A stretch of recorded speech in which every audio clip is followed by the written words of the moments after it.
Welcome to Film 5D, the show about everything film, and now the A7S III. I'm Aaron Hammock, and today we're taking a look at the brand new Symphony Desktop audio interface from Apogee.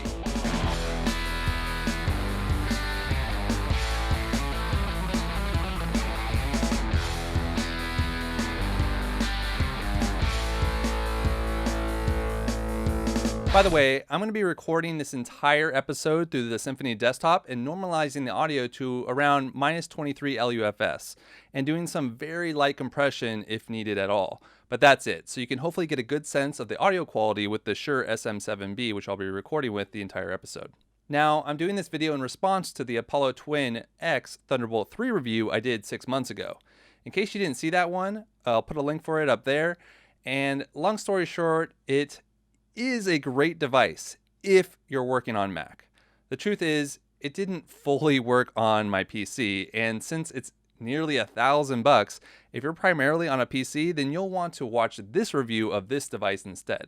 I have both a custom PC and a MacBook Pro for work on the go, but my primary recording space for the podcasts, voiceovers, or any musical recordings I do takes place in my home office right here. Therefore, I really needed a device that was compatible with both Mac and PC. And I can happily confirm that the Apogee Symphony Desktop is fully compatible with Windows. It supports both MME and ASIO drivers, unlike the Apollo Twin X, which was only supporting ASIO drivers on Windows and thus required third-party programs for recording audio.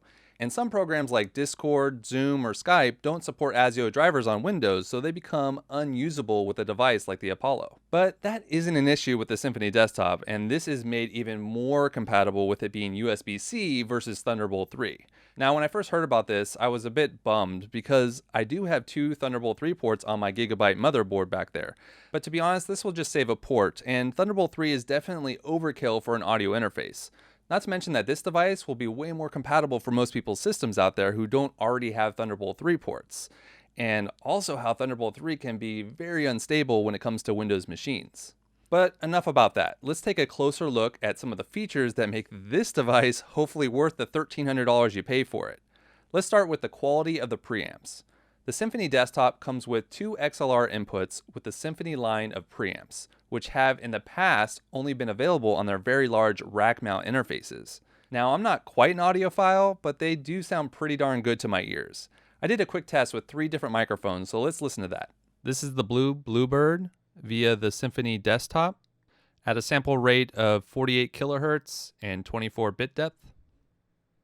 This is the MKH416 on the Symphony Desktop at 48 kilohertz and 24 bit depth. This is a test with the Shure SM7B on the Symphony Desktop. This is at 48 kilohertz and 24 bit depth.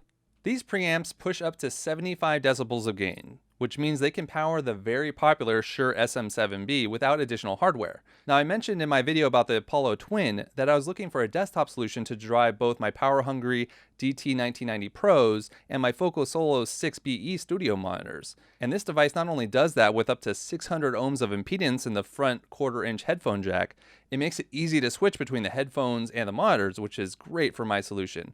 Or you can even listen to both at the same time, which is something the Apollo from UAD could not do. This also means that I can now sell my EVGA new Audio Pro Soundcard because, to my ears at least, the headphones out of it sound just as good, if not better, on the Symphony Desktop than it did with my Soundcard. This will make switching between both now even easier since I won't have to switch between hardware devices in Windows. The next big feature of the Symphony Desktop is Onboard DSP, which, if you didn't already know, means that having an audio interface like this one reduces some of the CPU burden that tracking audio effects can have on your computer. It also means that you can run native plugins, and much like universal audio devices, Apogee has their own suite of emulators and effects that you can buy to live track to your audio recordings. This is especially great for anyone doing live events or streaming that want to dial in their vocals or add effects without the need for an extra mixer. And of course, they have classic compressors, modulators, and EQ.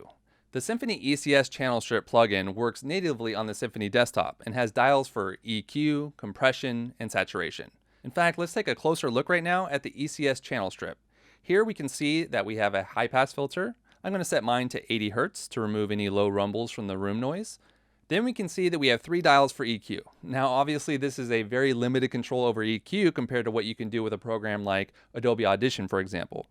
but it still has nice results without the need for additional hardware like an audio mixer. So I'm going to be boosting my 150 Hertz by 4 decibels, reducing my 860 Hertz by 1.5 decibels, and boosting my 4800 Hertz by 4 decibels. I'll also click down to the next page and add a small bit of compression. We'll do a -6 decibel threshold at a 3:1 ratio. And then once I exit out of the menu, I'll turn it on. Okay, so now the ECS channel strip is actively printing to my recording. This means that it will indeed appear in the final version as you are listening to right now. Let me know if you could hear a difference. These are similar settings to what I would apply to after I record an audio podcast, for example. But with the Symphony Desktop, I can skip this step. And since this particular plugin is installed onto the hardware itself, it means that you can use this when recording with an iPad Pro without needing special plugins in your app. Not to mention, you can use these print plugins for live recordings like streaming, for example. I actually bought Apogee's FX emulators, so I might do another video where I go deeper on some of those features. Let me know in the comments below if you'd be interested in that. Though we'll have to wait for version 1.2 before we gain access to additional features like FX plugin, dual path link FX monitoring, print FX, monitor FX, and desktop control app. So I'll definitely be doing another video in the future checking out all those features when they finally come out. The last of the big features I want to point out in this video is the touchscreen. Now, I'm on the fence when it comes to most touchscreens, but this one is great. It makes it easy to switch between headphones and monitors and adjust gain for inputs, and it just makes the rather large but still relatively small desktop audio interface look very sexy in my opinion. There's really only one button on the whole device, which is the dial. You can press and hold it to turn it on, and you can tap it quickly to mute all of your outputs. By the way, you can switch this option and have it do something else in the menu. This combined with the touchscreen makes navigating the menus and adjusting gain and volume for your devices a breeze. Now, one bad thing about the touchscreen, at least in my experience so far, is that only a few days after starting up and updating the device a couple times, I started getting little dotted lines across the screen. It started with 1, and then it was 2, now it's up to 3. Unfortunately, this means that my screen is most likely defective, and I have to RMA it. There's not going to be an update to fix this. Not ideal, as I've had this on pre-order since 4 months ago, but it is what it is. In my update video, once firmware 1.2 becomes available with all those additional features, I'll talk about my RMA process and what my experience was like, and if there was any other red flags that have been raised since then. Now, a couple more small things I want to mention before I wrap up this video. Number one, the Symphony Desktop did come with a USB stick for updates, which I appreciate. I've had experience in the past where devices didn't come with one and required frequent updates and were very picky when it came to the type of brand of USB drives, believe it or not. I'm looking right at you, Deity Connect. That was a horrible experience, honestly. I bought 5 USB sticks before I found one that actually worked. And number two, the left-right outputs are reversed. Now, this is a very small detail that probably wasn't even a mistake by the designers, nor will many of you care. Just for me, when it ends up crossing my wires for my monitors, it's a little bit annoying.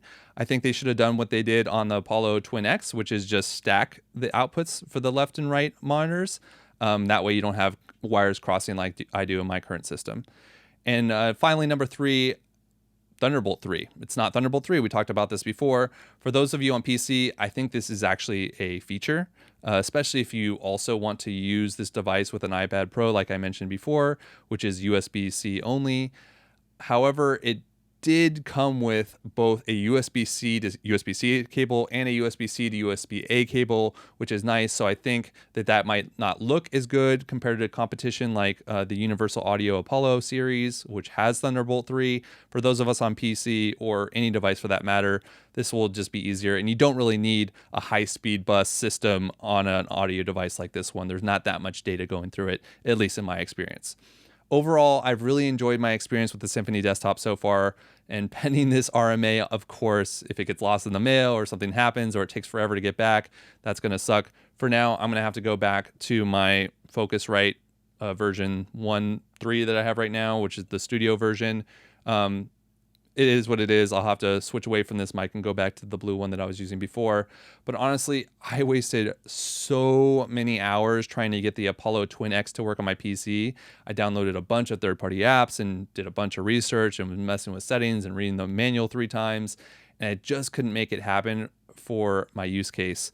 Whereas this was a breeze. You plug it in, it's just like a Focusrite, it just worked. I didn't have to do anything fancy. The only thing you have to remember is if you want to record at 48 kilohertz, you want to make sure that you have those settings all throughout your Windows settings, all the way down the pipeline and across your different apps. You're going to have to switch it based on your recording. So if you have some apps that only work at 44.1, you're going to have to switch it between that. But that's the case with any interface. Every interface is going to have that issue, including a Focusrite.